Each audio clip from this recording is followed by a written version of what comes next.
Welcome to the Catering Feed, the Catering Growth Podcast, a show about growing your catering business and restaurant industry trends, powered by EasyCater.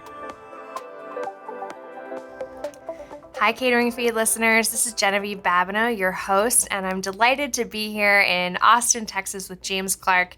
He's the Director of Culinary and Purchasing at Murphy Adams Restaurant Group. Hi, how you doing, James? I'm doing great. Thanks for having me. Oh, we're so excited. James is a 25-year industry leader, culinary professional, and incredibly insightful on a lot of the key trends that we're seeing right now. Murphy Adams Restaurant Group has two restaurant brands. We have Mama Foo's Asian House and Austin's Pizza. So we're really excited to hear how he approaches those different restaurants, building out their menu experience for the customer. So James, we'd love to hear. You've had an incredible career. Can you tell the listeners a little bit about your background and how you found yourself here at Murphy Adams? I'm really just a restaurant lifer. I started out washing dishes when I was 15 years old and have just been in kitchens and restaurants ever since then. I spent a lot of my early career working in fine dining, independent, upscale restaurants. And then in my 30s, I made a transition more into the fast casual realm. And so with our current group with Murphy Adams with Mama Foo's and Austin's Pizza. I've now been with the group for 10 years. I'm the Director of Food and Beverage. I oversee culinary, purchasing, distribution, creative, some marketing. I think that's so interesting too, as there are so many people listening to this who are looking forward at their careers and seeing where it's going to take them. And I think the vast variety of experience you've had too has really led you to be in the position that you're in today. So we are so excited to have James. Our topic for today is going to be menu building and the effect on purchasing and profit, and how do you truly build a successful menu, because it's such a huge representation of your catering business. You know, for those leaders listening, as they're starting to think about modifying current offerings or maybe even starting from scratch with a catering menu, what are some of those key things that they need to be thinking about when building out that menu? So I would say the number one thing to keep in mind, especially as you're growing out your catering menu, is that catering needs to be thought of first and foremost as marketing. Mm-hmm. This is an opportunity not just to get some cash flow. I mean, cash flow is important. Catering checks are big dollars coming in, big dollars dropping to the bottom line.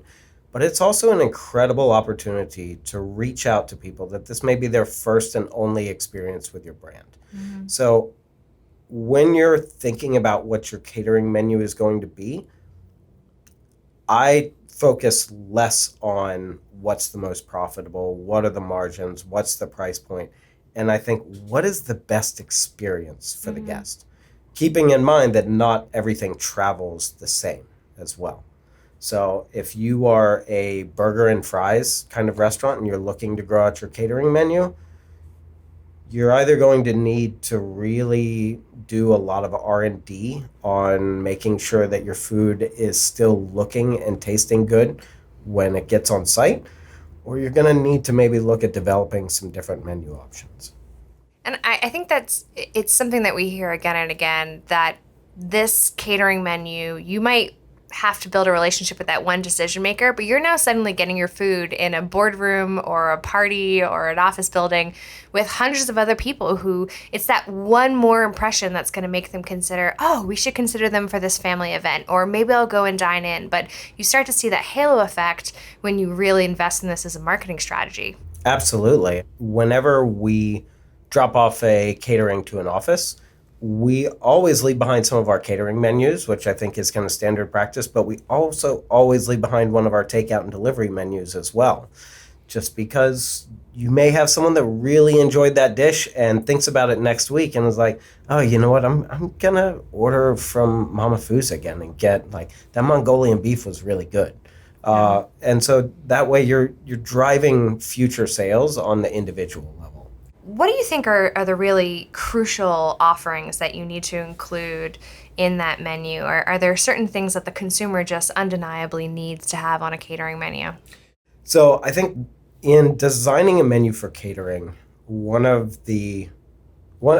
key thing to keep in mind is that this is maybe not the place to be all experimental and crazy. Like, that may work really well in your dining room, but it may not play really well when you're serving 500 people in an office building. Usually what they're looking for is something that is recognizable, easily recognizable, approachable. In a catering situation, you are often dealing with, you can have hundreds of different specific diets. Maybe someone's lactose free, maybe someone's gluten free, maybe they're on keto, maybe they're on paleo, maybe they're vegetarian, maybe they're Yeah. vegan. So it needs to be pretty readily apparent what does and does not fit with someone's specific diet plans. One thing that I would advise operators on is that if you are developing an item that does not readily apparently have meat in it, that you try to avoid adding meat products. So I would stay away from using chicken stock in a vegetable soup, because that may end up doing you more harm than good in the long run. It's those little sneaky components that actually start to rule out people with customizations that they need Right. to meet. Yeah. You just listed up. I mean, keto and primal and paleo and gluten free. And I hate how high maintenance I'm becoming because of some of my dietary restrictions. Which one of those feel like true trends that the leaders listening can really bank on having to incorporate into their menu? And what are the ones that are maybe fading fads? So gluten-free, without a doubt, is here to stay. I think every operator in the restaurant business has recognized that. Um, it doesn't seem quite as maybe militant as it was a few years ago, but it's definitely here to stay. It's not going away. I know that a lot of chefs out there have very strong feelings regarding special diets, especially vegan, vegetarian, gluten-free. I've heard a lot of cussing in kitchens when those special orders come in. I would just say take it seriously. People who don't have a dietary restriction have a plethora of options to choose from. And, one day they want this brand, the next day they're going to try something totally new. But as someone who has dietary restrictions, when I can find that those one or two brands who I know I can trust, or whether it's catering or takeout or dine-in, I go to them more than Absolutely. the average consumer would. So it's actually this opportunity to really build evangelism with some It guests really who is. really You have can a build need. some amazing brand loyalty. So plant-based here to stay. Plant-based is absolutely here to stay. We hear from a lot of leaders that they're thinking about profitability, they're thinking about SKUs, they're thinking about LTOs, they're thinking about, there's bundles, there are all these elements of building out this menu, and they're always trying to triage, what do I value? So it's interesting to hear you talk about you're putting experience over profit and margins. What about things like LTOs or bundles? Do you think leaders need to be including that into their catering menu? So I'll say bundles, absolutely. LTOs, maybe not. So for bundles and and it really goes back to guest experience, right? And in this case, we're not talking about the experience of the guest that's eating the food, but the experience of the client that is ordering the food. A lot of those people are very pressed for time. A lot of times these decisions are getting made last minute.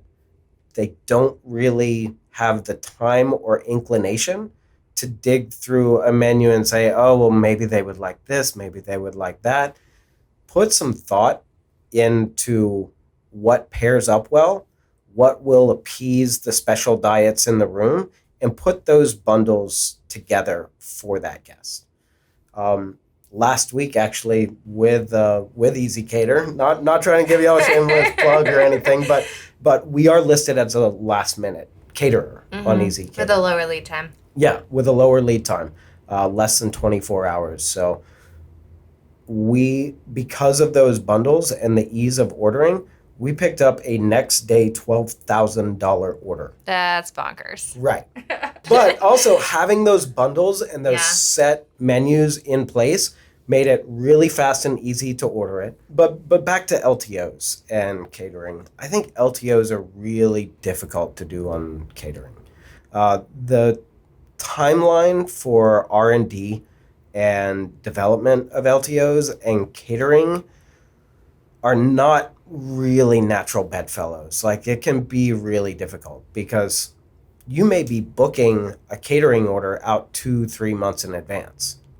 And when a a catering sales representative goes in the door to that decision maker and is trying to sell them something off of a catering LTO, it's possible that by the time they call back, that item is no longer on the menu. And it goes back to making that experience of ordering for the decision maker that is placing the order.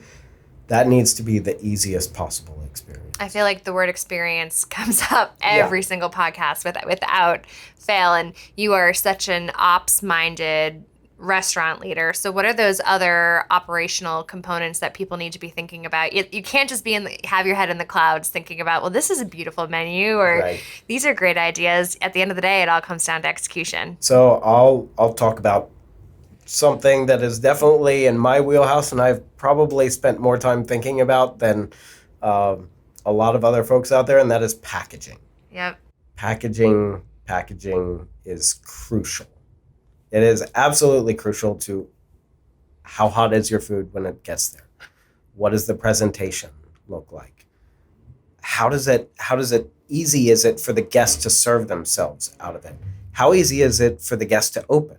And it comes back again to the guest experience, right? Like, you think about in the old days of catering, those aluminum hotel pans were the default catering option, right? Yeah. That's what we did it in.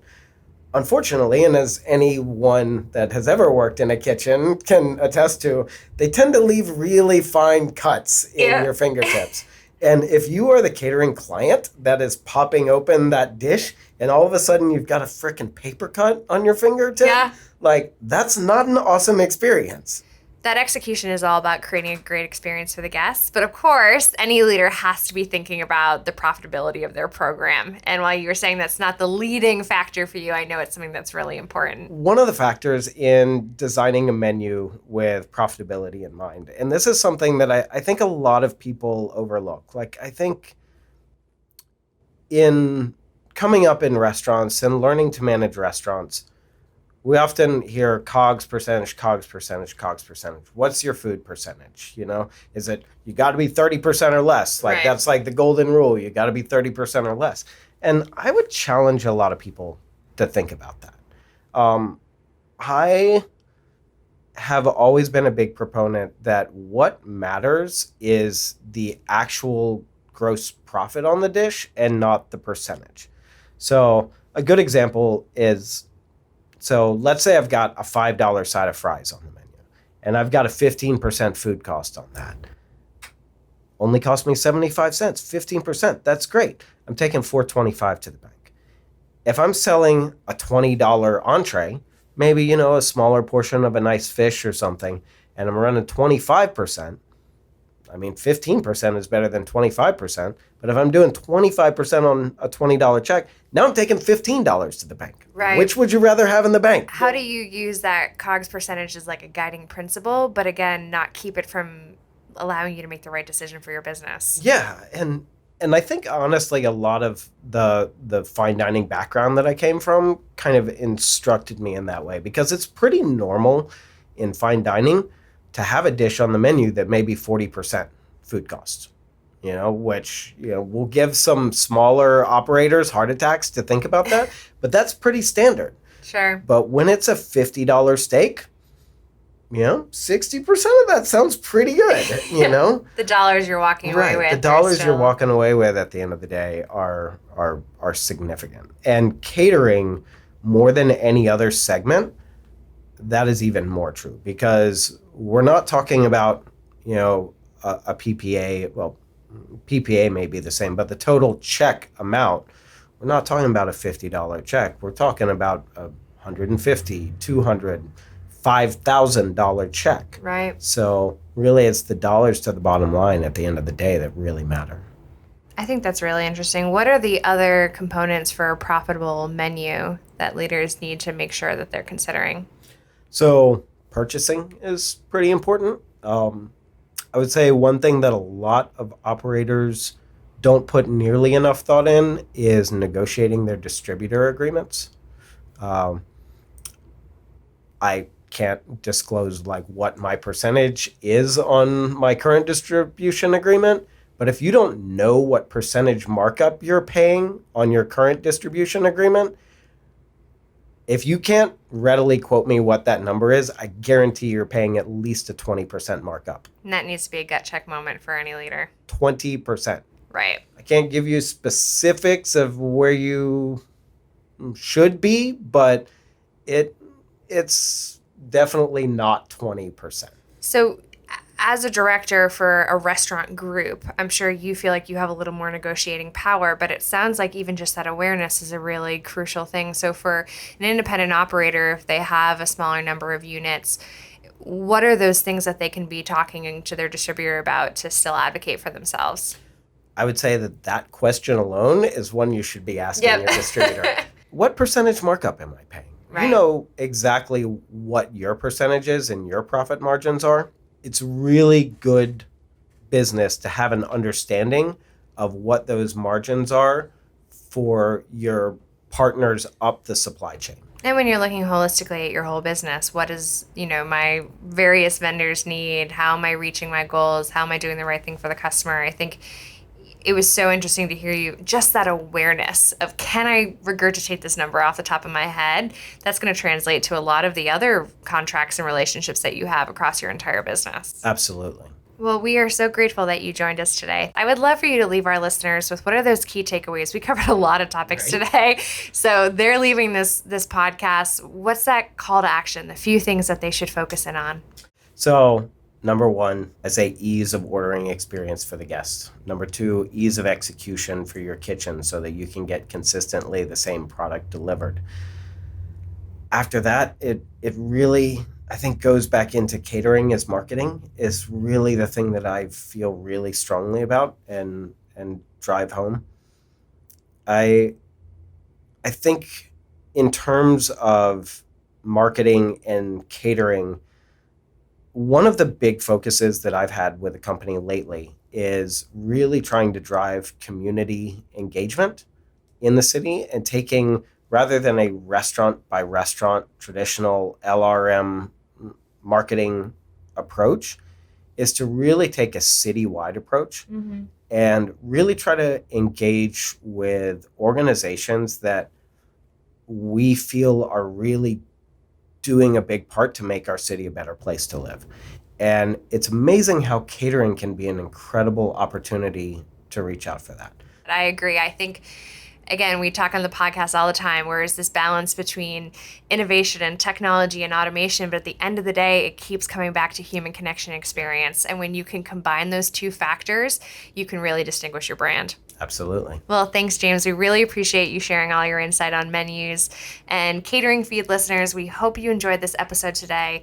We're actually delighted that James and other great leaders like James will be joining us for the Cater Up Conference in San Diego, April 22nd. So if you enjoyed this and you want to hear from other leaders how they're thinking creatively about the off-premises world and building your catering program, please check out www.caterup2020.com.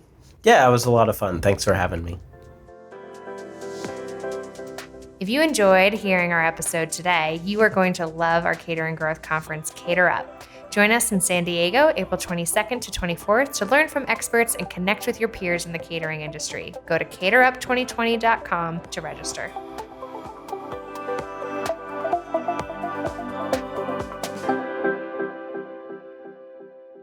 Thanks for listening to the Catering Feed, powered by EasyCater.